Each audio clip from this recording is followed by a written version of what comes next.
फक्त काही मिनिटांचे ध्यान तुमचे विचार, अभ्यास आणि आयुष्य बदलू शकते। हे तुम्हाला माहित आहे का? कसे ते मी सांगते, पण त्याआधी कलाकार चॅनलला सबस्क्राइब करा। नमस्कार, मी स्वरा आणि आपण पाहत आहात कलाकार दिनविशेष भाग 356 पावर्ड बाय goprek.com। 21 डिसेंबर जागतिक ध्यान दिवस। चला आता या विशेष दिनाबद्दल अधिक जाणून घेऊया। अभ्यास, परीक्षा, स्पर्धा, मोबाईल, सोशल मीडिया आणि अपेक्षांचा ताण यामुळे आजचा विद्यार्थी सतत धावपळीत असतो। अशा परिस्थितीत मन शांत ठेवणे ही मोठी गरज बनली आहे। याच कारणांमुळे दरवर्षी 21 डिसेंबर रोजी जागतिक ध्यान दिवस साजरा केला जातो। या दिवसाचा मुख्य उद्देश म्हणजे लोकांना ध्यानाचे महत्त्व समजावणे आणि मानसिक आरोग्याबाबत जागृत करणे। ध्यान म्हणजे केवळ डोळे बंद करून बसणे नाही, तर स्वतःच्या मनावर नियंत्रण मिळवण्याची एक सुंदर कला आहे। जेव्हा आपण ध्यान करतो तेव्हा आपल्या मनातील गोंधळलेले विचार शांत होतात। मन स्थिर झाल्यावर आपण अधिक चांगले विचार करू शकतो,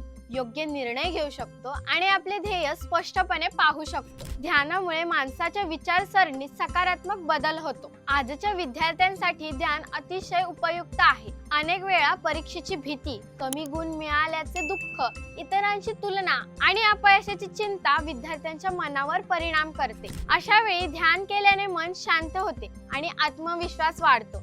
नियमित ध्यान केल्याने एकाग्रता वाढते, स्मरणशक्ती सुधारते आणि अभ्यासात लक्ष लागते। ध्यान करणे खूप सोपे आहे आणि त्यासाठी जास्त वेळही लागत नाही। दररोज फक्त 5 ते 10 मिनिटं शांत ठिकाणी बसून डोळे बंद करून श्वासावर लक्ष केंद्रित केले तर हे ध्यान साध्य होऊ शकते। मी शांत आहे किंवा मी सकारात्मक आहे असा विचार मनात केल्यास मन अधिक स्थिर होते। नियमित सराव केल्यास ध्यान ही एक सवय बनते आणि त्याचे चांगले परिणाम आयुष्यभर दिसून येतात। आजच्या दिवशी प्रत्येक विद्यार्थ्याने एक छोटासा संकल्प करायला हवा की तो दररोज थोडा वेळ ध्यानासाठी देईल। ध्यान ही एक छोटी सवय असली तरी तिचा परिणाम खूप मोठा आहे। व्हिडिओ लाईक करा, शेअर करा, आपल्या विद्यार्थी मित्रांनी तयार केलेल्या कलाकार चॅनलला सबस्क्राइब करा, इंस्टाग्राम, फेसबुक पेजला फॉलो करा आणि बघत रहा कलाकार दिनविशेष पावर्ड बाय goprek.com।